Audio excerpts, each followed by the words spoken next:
I can just turn these quilts out one after another.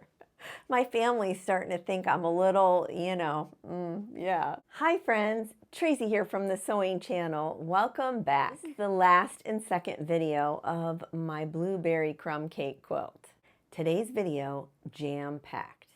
I show you everything. I sandwich the quilt. I totally got my fix on my rose free motion quilting. I share with you an angled binding hack that you probably don't know about.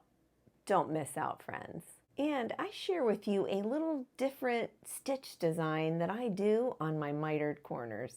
Enough talking already, let's get busy. Here's a really quick recap to get you all caught up. I first picked out a bunch of fat quarters and then 16 focal fabrics in any size. I sliced those fat quarters all stacked up in any size width of strips. It could be anything, 1.5 up to 3 inches. Then I chose a random 8 in light and darks and I sewed the strips together and pressed them. Then I took that strip set and cut yet even more strips, making all these cute little crumb strips. To see all the variations that I did make with these scrappy crumb strips, you'll have to see the first video. But essentially, it's just a log cabining of all of my different scrappy strips. Now, I base my quilts in all different ways, in all different rooms of my house, and on all different surfaces. That's the first thing you need to know about me. Every quilt is different. So today I chose to base my quilt on top of my grandkids' cushy play mat. I like this method because my knees don't get hurt quite as bad, from crawling around on the floor. But the first thing I did was clip my gauze batting wrong side up to the placemat, and then I laid all the layers down just to see where I was at because my batting was way bigger than what I actually needed, and the backing was too. So I laid everything out and then took it back off. I knew it was going to fit, and I knew how I was going to orientate it onto this mat. So anyways, I rolled back up the batting, and then at the very end there where you see me pushing all of those edges down, I spray basted the edge, keeping those two together right there at the end because you have to have an anchoring point before you can roll it all back out. So then I just simply took my basting spray. Now I use a few different methods when it comes to basting a quilt. I really do like to use glue sticks, but I had a lot of this basting spray left in my stash and I need to use it up because I'm probably not going to buy it anymore. I'm probably just going to use the glue sticks from here on out, but I got to use it up first. And then I laid my quilt top down and anchored the end on top of the batting, and that's what I'm doing right there. And then I'll lay that back down, pressing firmly and spreading with my hands, and then I'll spray and roll out, spray and roll out. Now I do have skirts on. I do not have a skirt on fully, just so you all know. I'm not trying to be indecent or anything. There's shorts in there, under there. So no worries, friends. I'm not trying to be like whatever, right? So anyways, so I just spray and spread, spray and spread until I get to the very end. As a side note, I'm not sure if you can see, but I do clip the batting and backing together on the sides of that play mat. My quilt top was not big enough. It was a smaller size quilt top, so it wasn't able to reach. So that's what happened there. Then I grabbed my scissors, the really sharp ones that I have, the ginghams, and then I just trimmed away from where the quilt top ended, leaving enough space for the batting and the backing, to breathe, so to speak. You got to leave like a little bit hanging over that. Your quilt top should always be less than the rest. And then another tip here that I'm showing you is I take my backing and wrap it to the front and clip it. That helps me when I go to free motion quilt that I'm not accidentally sewing my backing backwards to the back of my quilt. Yeah, I've done that before. Most of you know, some may not, I do free motion quilt all of my own quilts on my home sewing machine. I turn my Juki onto its side and then I insert that beautifully large acrylic table onto my sewing machine. I usually have 2 hooks, one on the left and one on the right. You can see there the hook has twill tape and a binder clip at the end. And then the one on the right is the same way, that it's hooked up onto a pole that's in my wall, really sturdy. You want to make sure that, you know, you're on a stud, and it's on twill tape and then a binder clip. I do that for drag on my quilt. I need to be able to lift the sides of my quilt up. Here I'm changing out my presser foot to put a free motion quilting foot on, putting my feed dogs down and putting my stitch to 0. I'm also putting a fresh bobbin into my sewing machine because I like to start fresh. I don't want to start with a half bobbin and then have to stop. Then slide my quilt sandwich underneath the needle, and I tend to go toward the middle of the quilt top. I clip one side up, and then I grab the quilt on the other side and clip that side up. Trust me, friends, holding the quilts up on both sides is essential to free motion quilting. You will be so aggravated if you don't do that, trust me, because that drag, it's a real thing. And it could be the difference between your stitches looking nice and not so nice. So here you can see I'm just free motion quilting some roses onto this quilt, but I am using white threads, so it's really hard to see, and I'm so sorry for that. But I will show you all of the back so that way you can see what I actually did.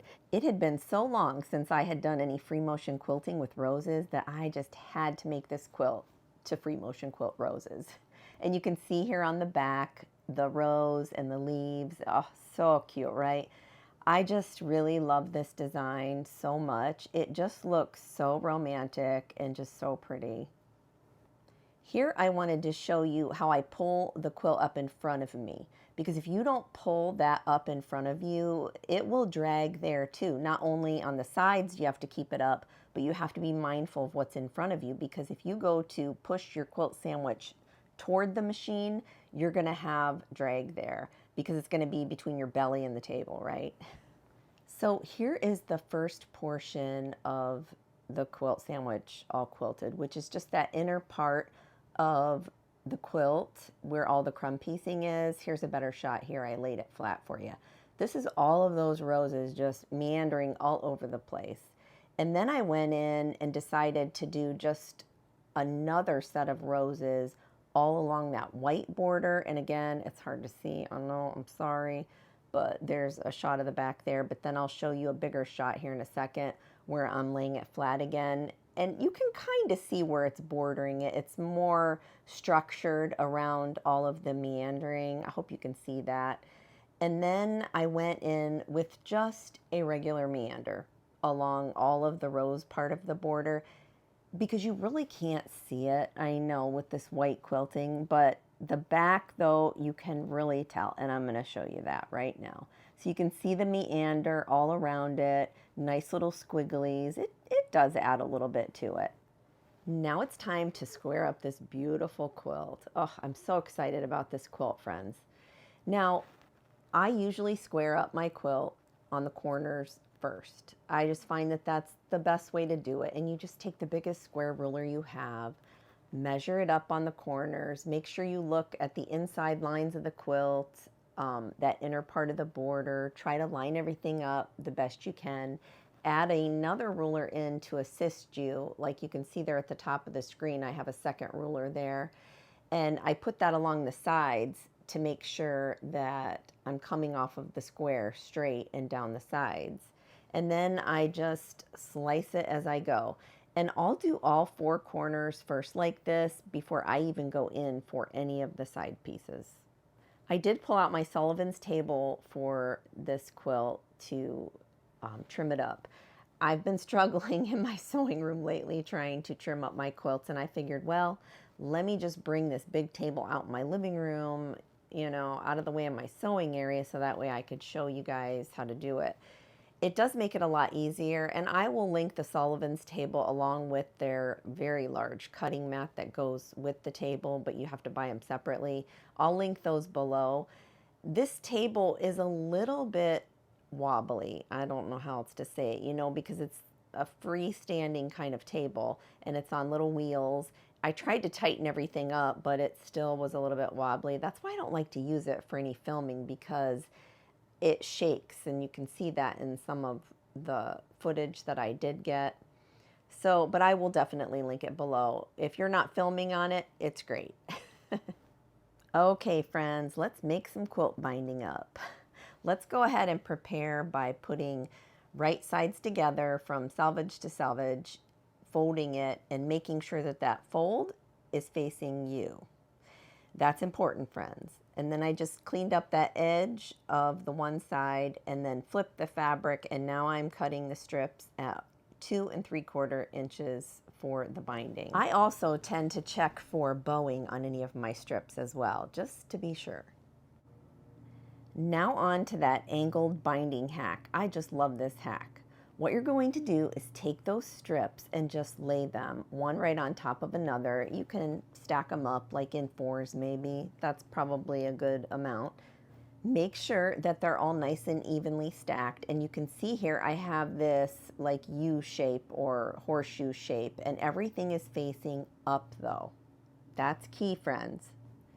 Maintaining that fabric still facing up, you're going to grab that bottom part of the strip and then just bring it up and lay it directly on top of the top one. Grab your ruler. Now it must have a 45-degree line on it. That's how this is going to work. And you're going to line up that 45-degree line on your ruler onto the bottom edge of that strip set. And then you're simply going to slice through all of those layers. You should end up with that entire strip. Once you open it up, both ends are now cut at the right angle to attach and connect all of these binding strips together. Watch this, friends. This eliminates a couple steps here. You lay the one strip down, grab another strip, and just simply lay it right on top with that straight edge of fabric there right on top of each other.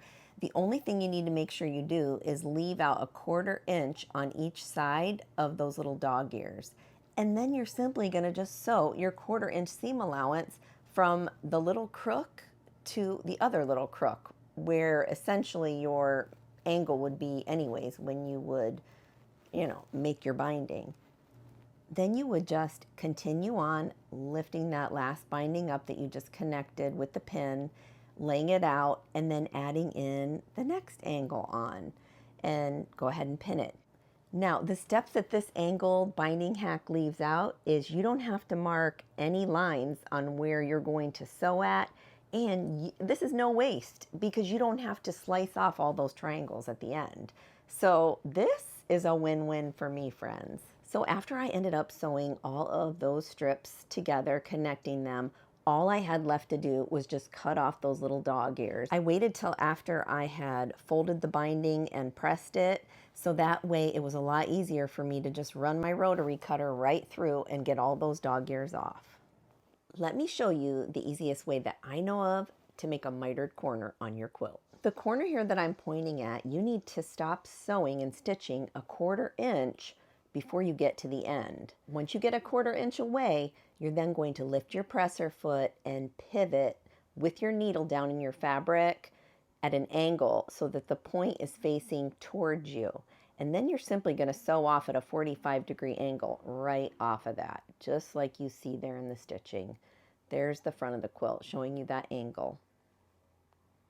Lay your quilt back down in the right orientation, the same one that you see how I'm working. Then you're going to take that tail with your right hand, lift it up and over to the right. Now, the quilt top and the strip of fabric that's off to the right, they need to be completely straight with each other. Once the raw edge of the quilt and the strip are straight, you're then going to take your left hand, pinch down, just like you see me doing, and then lift that strip back over onto itself so that it folds again, and that fold is right along that right edge of the quilt top. Once you have that pinched, you're then able to take your left hand out and everything is pinched together. You're still holding it and you can see the fold where it's at right there. It's right along the edge. Put a nice clip in it so that way it doesn't budge.